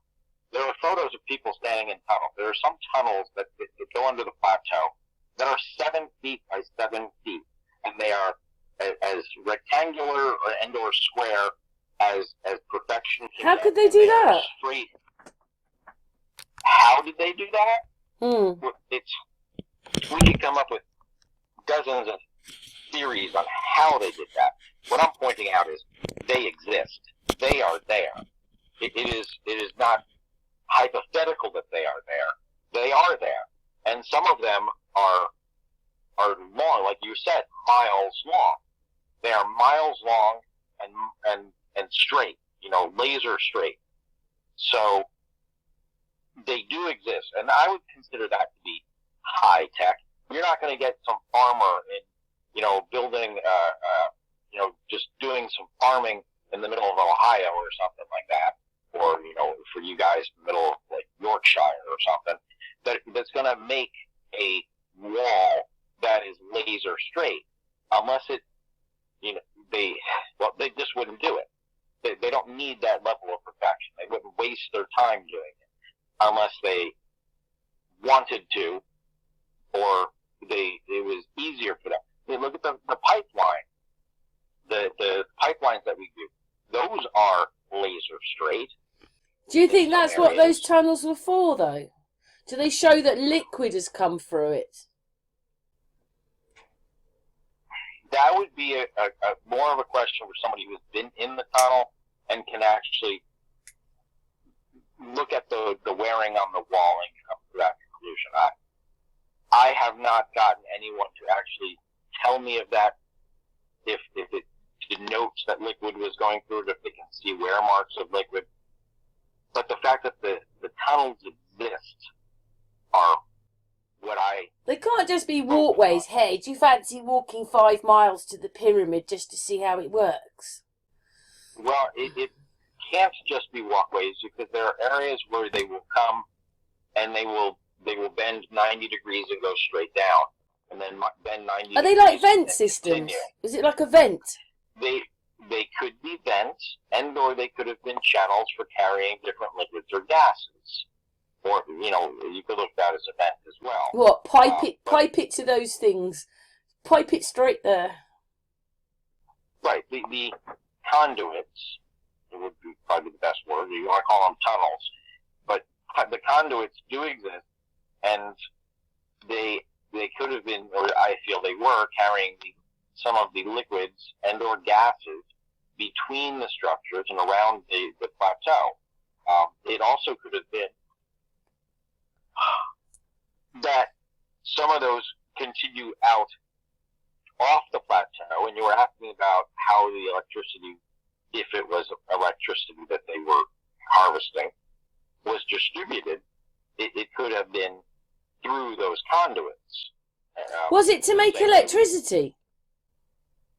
I don't know if it was to make electricity, or if it was just utilizing the electricity. Because I said to you, it almost sounds like it's for hot air balloons or something. Well, that they could have been doing that. They could have been working with, the excess hydrogen and piping it around for balloons. Because I do believe they had dirigibles. I'm not 100% sure they had the art of what we would call flight, but a hot air balloon or a Zeppelin, a lighter than air aircraft, or a lighter than air craft, is something that they had the knowledge of helium, hydrogen. I can't say they had knowledge of helium.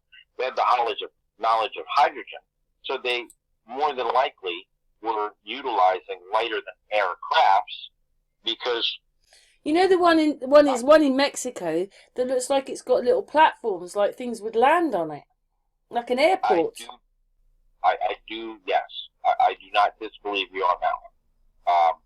Especially the way there's stepping on the front and it isn't on the back. It looks like something would have landed, and that would be where people would embark and disembark from.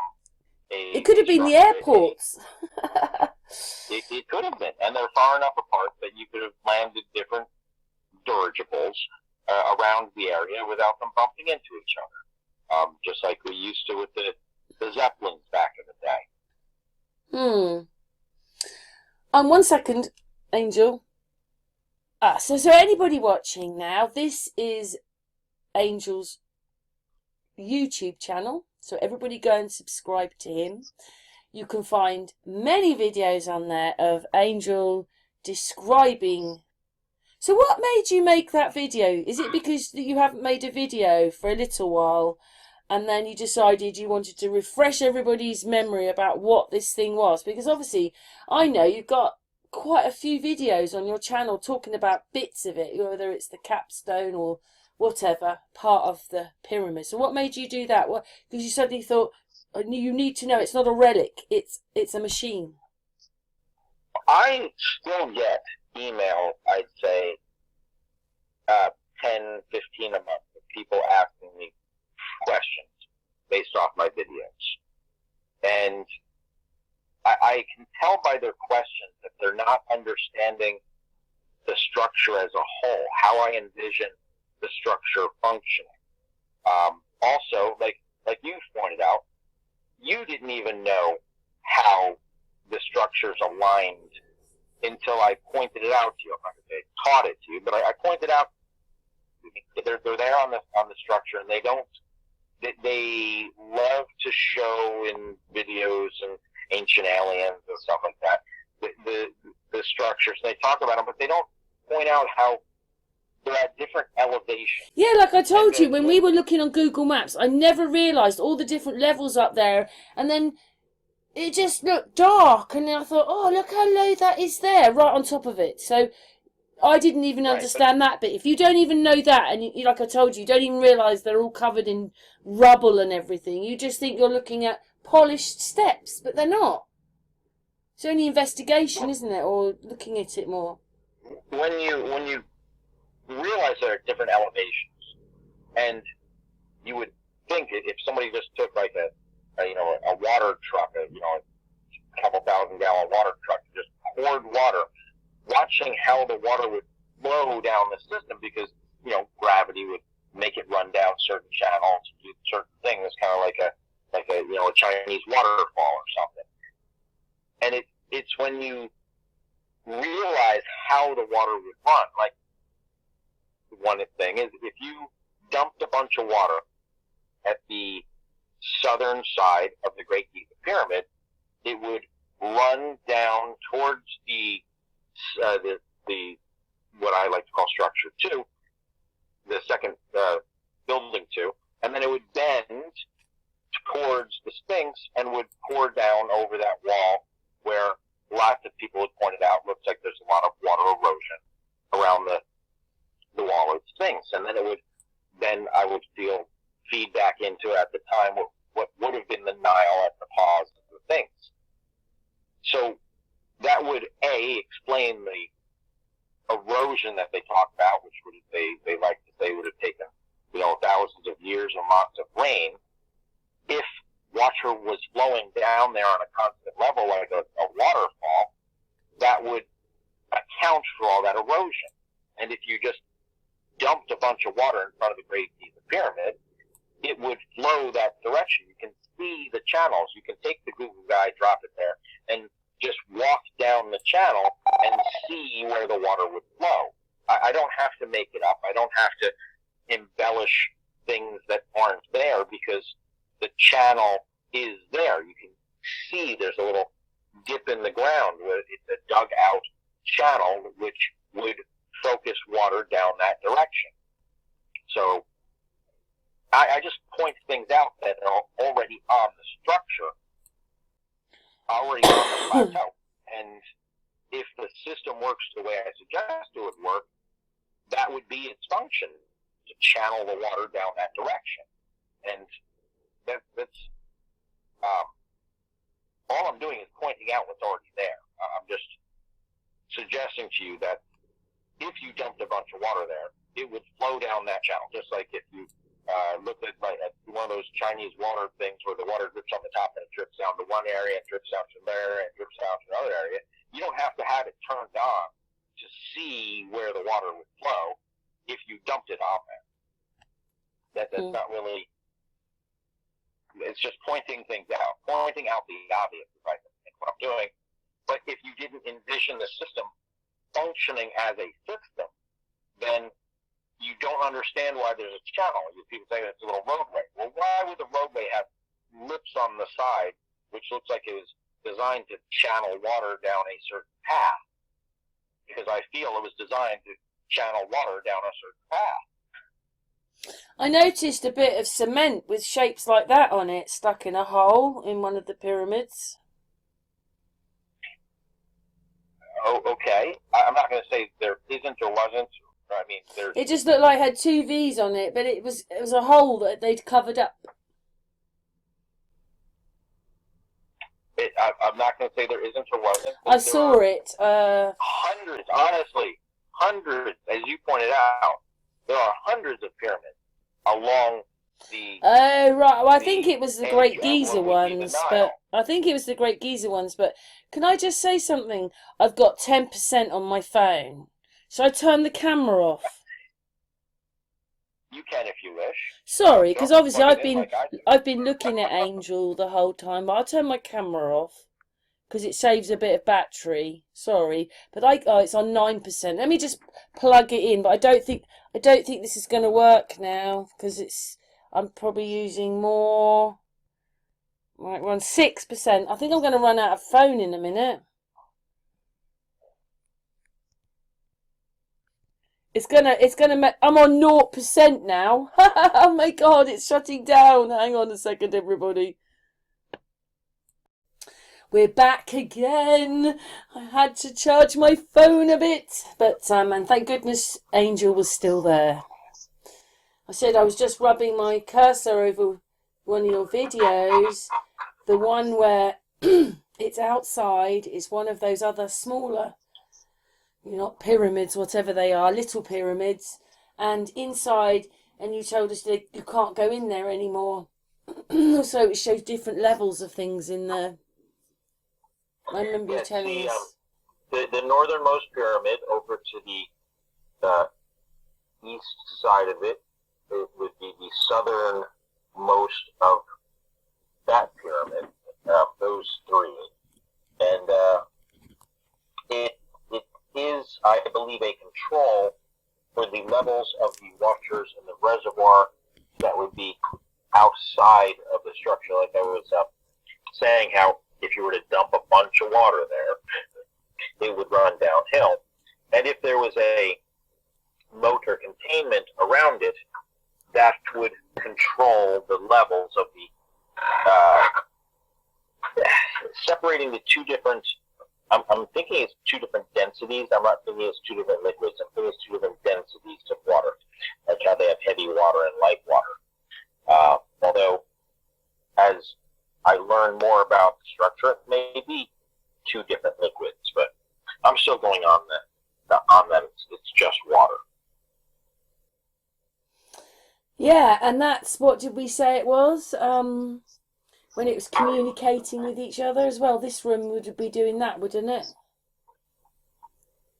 Well, yes. I think at the time they built it, they put that in there so they would know, but you won't be able to see that when it's functioning because those are inside of the structure, and that structure would be saturated with water, so you're not going to be able to see that from the inside, or from the outside you won't be able to see that, but inside while they were constructing it, they needed to have different levels so that they would know how to construct the structure.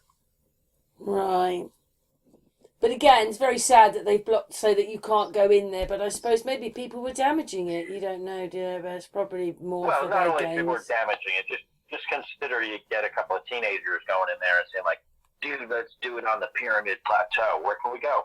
Ooh, there's a little room in here that if we go in there and Bobby can stand outside and tell somebody they can't go in and we can go shag for a little bit. Yeah, stuff happens. You're very detailed in your videos. I mean, I love your videos and you've taught me quite a lot that I just didn't know.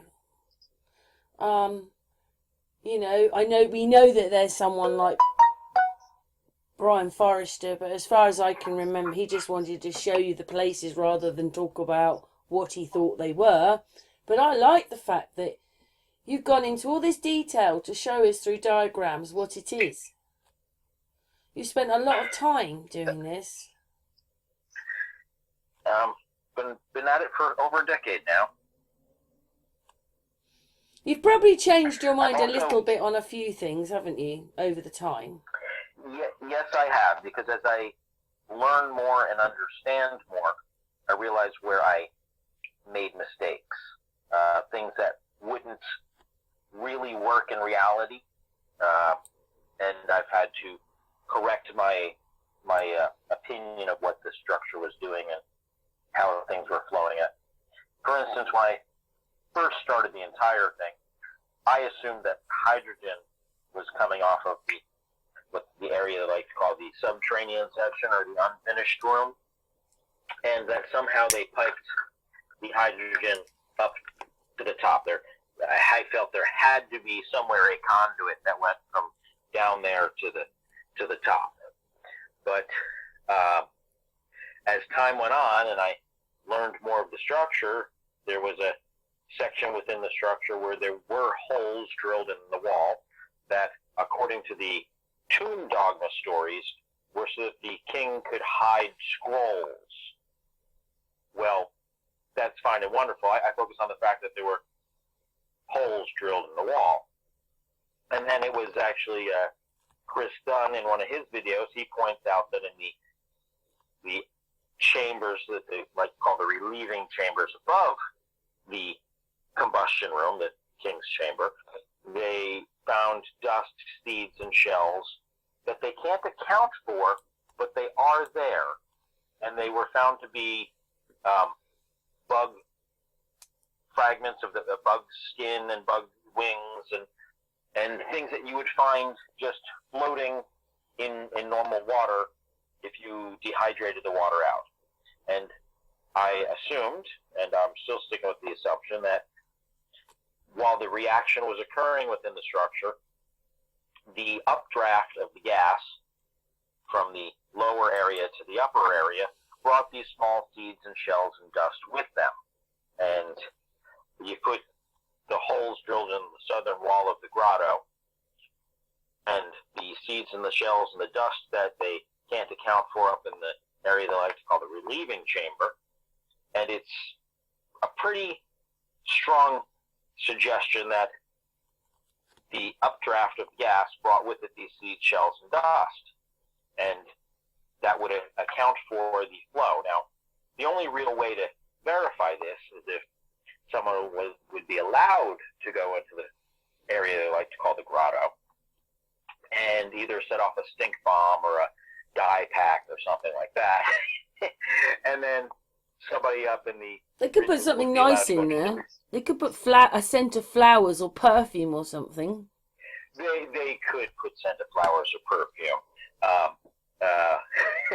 And then somebody would be up into... Angel, do you think it goes deeper than they've shown us? I don't think it goes deeper, because people have dug down in the area that's called the pit in the subterranean chamber, and they went down till they got this solid ground. Yes, there's some dust and dirt and stuff for a few feet, but after that it gets down. Excuse me, I'm yawning. It gets down to pretty solid ground, and I'm pretty feeling that that is what it is. It doesn't go any further. But they don't allow, unless you are really special, to go up into the relieving chamber.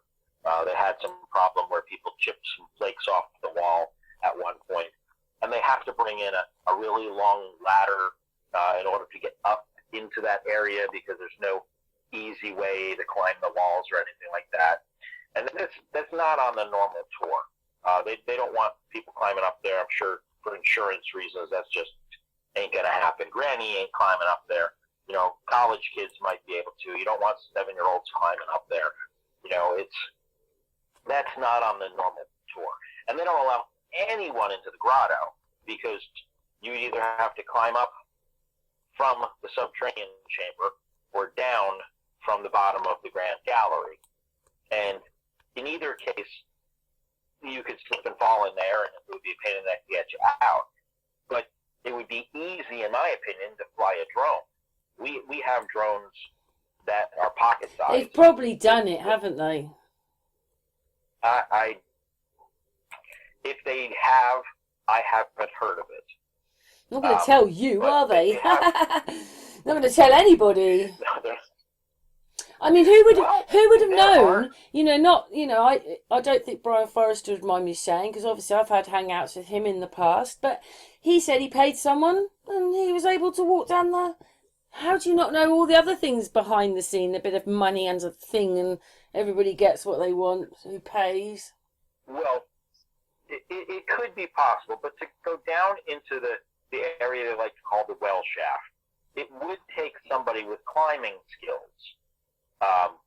And I'm sure they don't want people dropping pitons and stuff into the walls of the structure, because there's no footholds or anything. You're going to have to rappel down there. You're going to need climbing. You're going to need things that I don't even think Brian Forrester or something like that, Brent Forrester or people of that But I don't nature. mean it to him horribly. I just mean if he could do it.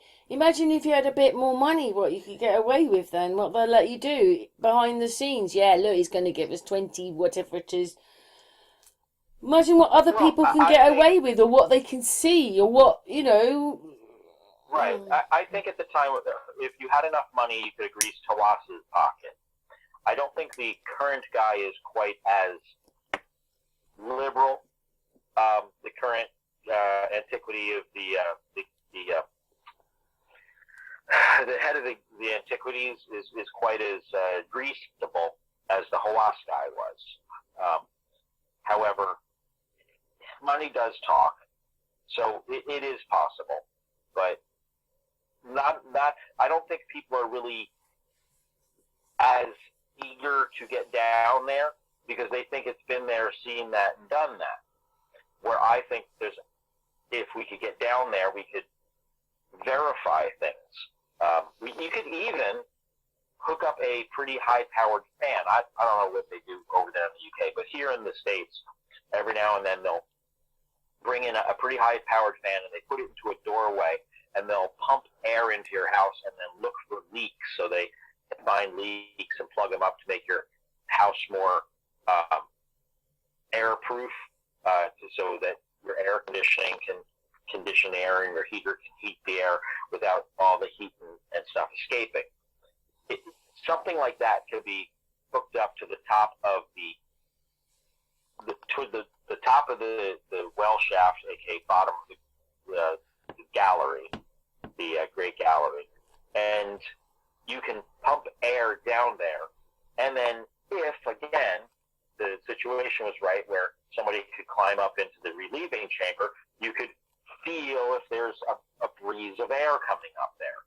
And if so, it would document that there's a conduit between the lower area and the top area other than the Grand Gallery. And if that is the case, that would just be more evidence of my, I guess you would say, working hypothesis.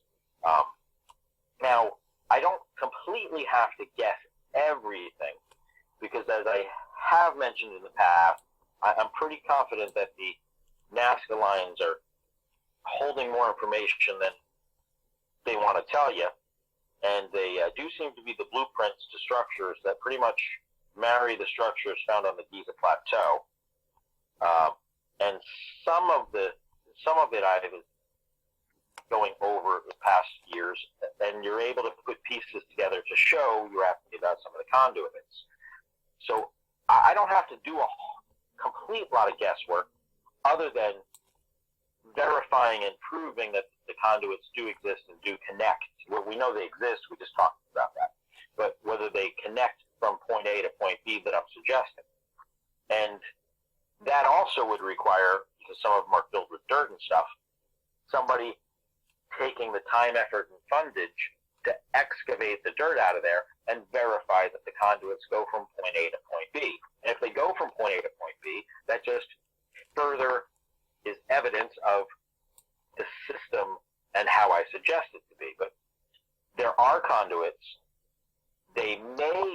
I suggest they go. I'm quite confident they go where I suggest they go, but I can't prove it without being there with a shovel, a lot of time on my hands, and the ability to dig holes where they probably don't want people to even be. Yes. Well, the good thing about the fact that we're friends is that we're going to come back, because obviously you're explaining that it's a machine, but we can have another chat, maybe some things you'd like to see in the future, or things you can have a little bit of time to think about that one, and we can come back and do another one next week or something. Not a problem. Because then, you see, Angel will have his boards out, won't you? Well, looks like I might. I was thinking about it. If I'm going to rebuild that computer, I want to put a solid state hard drive in there, so I might have to order it and wait for it to come in the mail. So it may not be here next week. But I don't have to do recording. If you're recording, that's fine. But I can always set up my camera. Well, we can just set it up for a few weeks' time. You want people to digest this one. Although most people know that it's not a tomb, I suppose no one really says it's a machine, do they? Well, there are people who suggest it's a machine. A lot of people suggest it's a machine in ways that they have to embellish pieces and parts, though. I don't really want to embellish pieces and parts that don't exist. However, I can't prove that they exist in the way I suggest they exist just yet. But there are people who want to say it's a pump of some type and do this and that. But when you go into the structure, the places where they say there would need to be a valve in order to justify their hypothesis, there aren't valves. There's no remnants of valves, no holes in the walls where a valve would have been secured to the wall. There's no, the physical image doesn't match their suggestion, where my focus is looking at the physical structure and just pretending you pour water into it and how the water would burble through it and what would occur.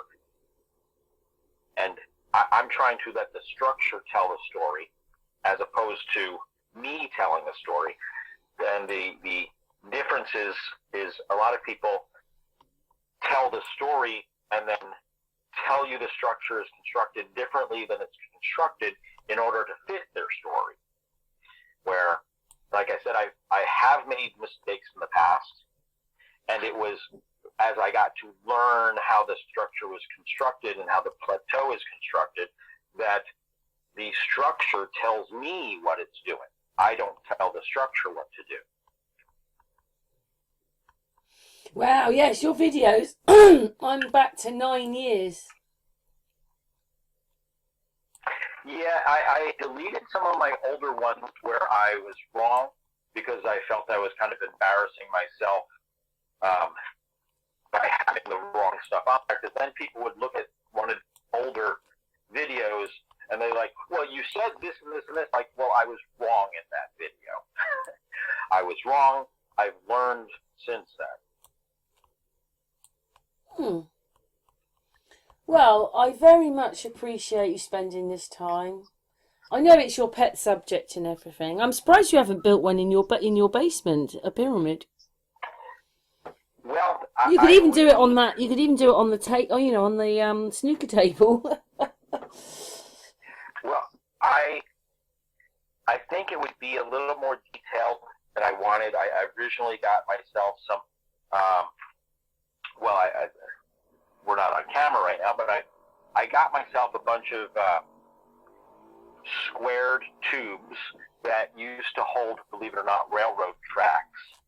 When you would buy like a meter railroad track for HO gauge, railroads, they came in a square tube. And I talked to a toy store, and I'm like, when you sell them, can you just keep those tubes? I want like 100 of them. And I figured I would want to build it with the exact same shapes and stuff. So I was going to use those square tubes. And then at one You're point, breaking up a little bit, wanted to do Angel. Angel, breaking up a little bit. Okay. How about now?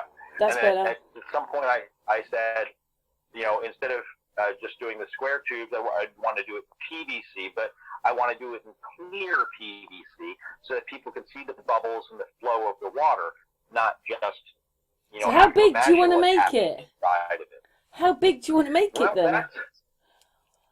I'd love to make it big,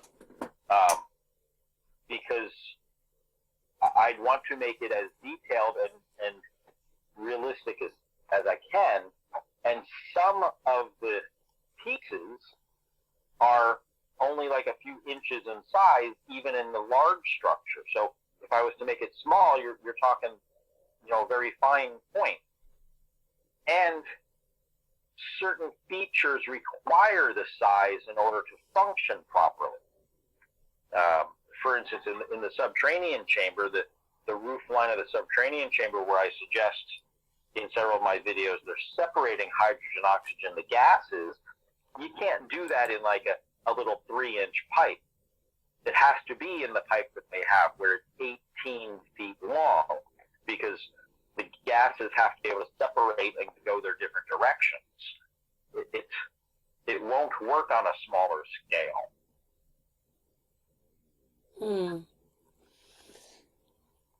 Well, I mean, like I was saying, look at an oil refinery. That things are big. You can't make them smaller. When you're boiling crude oil and you have the gases flowing up into the chamber, and then as they cool, they settle on the different levels. I don't know if you know how they. in a million years' time, they'll separate it. want to understand why there's these pyramids in America where you live, because Angel made them. There was a gentleman about a decade ago who wanted to build pyramids along the Mississippi River and wanted to use them as a tourist site. And I thought that would have been a great idea, because he wanted to build them as a tourist site, kind of like how they have the Luxor in Las Vegas. I don't know if you're familiar with this, but and I said that would be great if we could make the internal guts, and you can make the rest of the pyramid a hotel. But it never went to fruition. But that doesn't mean that my desire isn't there. I don't think it has to be as large as they are on the Giza Plateau. But in order to prove its functionality, you would have to kind of be a full-scale model. In order to make it work, and people will have to trust me, it doesn't have to be a full-scale model. But my goal is to actually prove it does what I'm doing. And I don't want to change pieces and parts around. I'd like it to be exactly as it is. But, that's a huge endeavor. Huge endeavor. It is, if you're going to build it that big. So, should we come back then, Angel? Oh, sorry, you haven't finished. Carry on. No, go ahead. Well, shall we come back and carry this on? Because there's never an ending to this whole thing, is there? No, there is never an ending. I could talk for hours. Good. Well, that's what I want when you get your new hard drive, then. Well, I don't need my hard drive in order to speak with you. I kind of need my hard drive in order to record my own videos, which I'm very bummed about right now. Well, you usually like sharing your board. But anyway, we can talk about that. We'll just do that in a few weeks' time. I'm not going to let it update to Windows 11 this time, because I think that was my mistake. I should have left it running on Windows 10 and where it was working and left it alone. Yeah, new things aren't always the best, are they? But thank you for that and your insight into all that, Angel. No problem. And 10:10, till we do it again. Matey. Are you still there? Nope. Anyway, Angel, thank you very much for the whole talk, because obviously you just put your video out, and because you wanted to make sure everybody understood it was a machine, and we're just adding all these bits. But I really appreciate it. Thank you so much. And like I said, we'll do it again soon. And Okay. thanks, chat room.